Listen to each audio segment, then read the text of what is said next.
투미TV 시청자 여러분 반갑습니다. 당신의 부동산 주치 김재경 소장입니다. 정말 핫한 이슈가 터져버렸습니다. 바로 어제 공동주택 가격 예정안이 발표가 되었는데요. 올려도 너무 많이 올렸다. 이거 세금 폭탄 아니냐. 도대체 얼마나 많이 올렸길래 이런 말들이 나오는지 한번 표를 보도록 하겠습니다. 2021년도 공동주택 가격 변동폭 예정안입니다. 와, 시뻘겋죠? 그냥 다 올랐습니다. 그런데 여기서도 유독 많이 올라간 데들이 눈에 띄죠. 서울 같은 경우는 그냥 평균이 19.91% 그냥 20%에 육박하게 올라갔는데요. 더 놀라운 사실은 20% 넘게 올린 곳들이 존재한다는 것입니다. 경기도 같은 경우는 23.96%고요. 대전 같은 경우도 20%나 올랐죠. 그리고 이건 뭘까요? 저는 제 눈을 의심했습니다. 세종시는 무려 70%나 올렸습니다. 지금 빨간 데들은 다 10% 넘게 올라간 데들이에요. 울산도 그렇고 부산도 그렇고 20%에 육박하게 올려버렸는데 그 외로 10% 넘게 올린 데들이 수두룩하고요. 나머지 지역들이라 하더라도 지금 다들 많이 올랐다. 작년 거랑 비교해보면 훨씬 더 체감이 확 오실 겁니다. 2020년도 공동주택 가격 변동폭 이건 확정안입니다. 서울 많이 올렸다라고는 하지만 서울도 확정된 금액은 14.73%였습니다. 그리고 경기도 같은 경우는 사실 2.72%밖에 안 올렸었고요. 전국 자체는 5.96%였지만 많이 올라간 데들, 서울, 세종, 대전 이런 데들이 많이 올라갔었지 사실 전국적으로 보면 하락한 데들이 많이 눈에 띌 것입니다. 왜냐하면 2019년도만 한다 하더라도 지방 부동산 시장이 많이 안 좋았었잖아요. 실제로 가격이 하락한 데들도 있다 보니까 공동주택 가격을 인하한 지역들이 많았었던 것이죠. 그런데 자, 우리 비교해보면 어떤가요? 2021년도, 2020년도 지금 시뻘했다가 시뻘겠다가 다 올랐다. 일전에 빠숑님과 함께한 2021년도 부동산 경기 전망 순환매 시대가 온다 이야기하면서도 대대광, 광역시급에서도 각자 그 지역에 똘똘한 한 채 지방 중소도시라 하더라도 거기에서의 대장지역, 신축 아파트, 핵심 지역들이 올라간다 이런 이야기들을 했었었는데요. 전국적으로 막 불장이 나타나다 보니까 이게 공시가격에 반영이 되었다라고 볼 수 있는데 아무리 생각해봐도 너무 많이 올랐다. 지금 정부에서는 뭐라고 해요? 부동산 가격이 그렇게 많이 안 올라갔다라고 했잖아요. 한국감정원, 지금은 이름이 바뀌었죠. 한국부동산원으로 바뀌었는데 한국부동산원에서도 뭐라고 해요? 부동산 가격 많이 안 올랐다고 하는데 공동주택 가격은 엄청나게 올려버리나 이게 약간 좀 괴리감이 좀 있지 않나 싶긴 합니다. 물론 그렇게 올린 이유는 우리는 알고 있습니다. 바로 무엇인가요? 공동주택 가격을 현실화하겠다라고 정부가 발표를 했었습니다. 2020년 11월 3일자에 발표를 했었는데 그때 목표가 뭐였었냐면 우리가 10년에 걸쳐서 공시가격 90%까지 올려버리겠다라고 했었습니다. 그러면 시세 90%를 반영하겠다라고 하면서 공동주택 가격은 가액에 따라서 5년에서 10년에 걸쳐서 90% 현실화를 하겠다. 단독주택 가격 같은 경우는 7년에서 15년, 토지는 8년 안에 시세 반영률 90% 목표로 하겠다라고 하는데 시세대로 세금 거둘 거면 감정평가는 도대체 왜 하는지 좀 의심이 들긴 합니다. 이게 얼마나 충격적인 숫자라는 거는 그동안의 상승률을 보시면 알게 될 겁니다. 공동주택 공시가격 변동률 추이입니다. 우리 노무현 전 참여정권 때도 공동주택 가격 어마어마하게 올리긴 했었거든요. 그래도 당시 공동주택 가격을 이렇게 많이 올렸다는 거에 대해서 체감이 잘 안 됐었던 거는 그때는 종합부동산세가 아예 없다가 새롭게 나타나고 그런 와중이다 보니까 공동주택 가격이 이때 그렇게 많이 올렸어? 싶으신 분들이 있긴 하겠지만 많이 올렸었어요. 그 이후로는 우리가 부동산 경기가 침체되면서 오히려 하락하는 시기도 있었었죠. 그런데 부동산 가격이 2014년도부터 본격적으로 상승하기 시작합니다. 그러면서 쭉 올라가긴 했는데 현재 정권 들어가면서 부동산 가격들 본격적으로 많이 올리기 시작했죠. 본격적으로 많이 올라간 시점은 18년도부터도 10% 넘게 올리다가 19년도 20% 같은 경우는 서울은 14%가 평균 상승률이었었어요. 평균이 14%라는 거는 많이 올라간 데들은 30%도 넘게 올라간 지역들 있었거든요. 그래도 그나마 다행이었었던 거는 서울 평균이었던 거지 전국적으로는 사실 그렇게 미친 듯이 올리지 않았거든요. 전국 평균은 그래도 뭐 4%, 5%, 5% 이런 식으로 움직였었는데 올해는 그냥 작정을 올렸죠. 그냥 서울 평균을 19.9%, 그냥 거의 20% 가까이 올렸고요. 더 충격적이었던 거는 전국 평균도 이렇게 올렸다는 거예요. 전국도 19.08%라는 거는 그냥 무조건 다 올리겠다. 이것은 사실상 증세 정책입니다. 공동주택 가격 현실화율, 이 영상에서도 제가 말했었던 포인트가 뭐였나요? 부동산 가격을 많이 올리고 그리고 세수 확보가 되게 되면 승자는 누굴까? 다주택자는 세금 내다가 그냥 허리 휘어요. 1주택자가 승자일까요?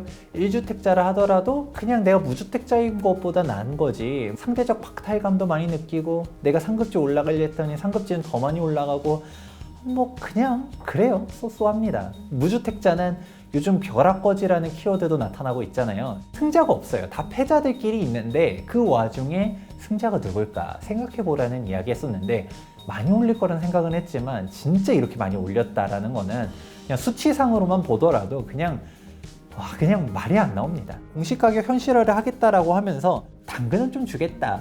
공시가격 6억 이하인 사람들 같은 경우는 한시적으로 3년간 재산세 감면을 해주겠다라고 했었는데요. 그것도 1세대 1주택자만. 1세대 1주택자인데 공시가격 6억 이하가 과연 얼마나 많은가.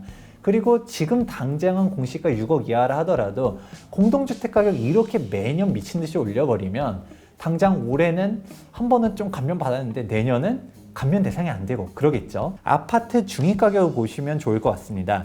2021년도 1월 기준 KB부동산 통계 자료인데요. 와, 전국 같은 경우는 4억 4천만 원입니다. 그러면 전국은 좀 낮네 라고 생각할 수 있겠지만 사실 이게 중요한 게 아니죠. 우리가 전국에는 뭐 우리가 같이 좀 떨어지는 아파트들 다 포함되어 있는 거잖아요. 그럼 서울 통계를 보면 좋을 것 같은데 서울 중위가격은 9억 6,259만 원입니다.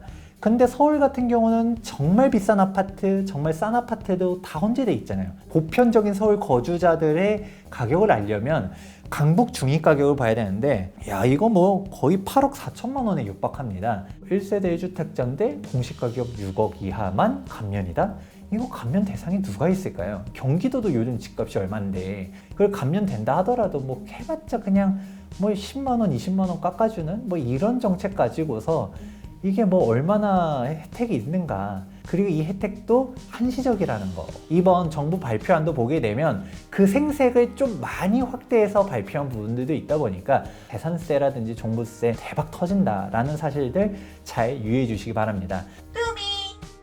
이렇게 공동주택 가격 올라간다는 사실은 지속적으로 정부가 어필해 왔었고 우리도 대비를 해야 된다는 사실들 이야기했었습니다. 재산세 자체가 중요하긴 하지만 더 무서운 거는 종합부동산세죠. 종부세 같은 경우는 1주택자랑 그리고 다주택자 같은 경우는 세율 차이가 뭐 거의 2배 차이가 나게 됩니다. 그래서 전국 3주택자 조정대상 지역 2주택자가 되면 안 된다. 다주택자 같은 경우는 과세 기준일이 6월 1일이니까 5월 말까지 쓸데없는 주택들 자꾸 처분해야 된다.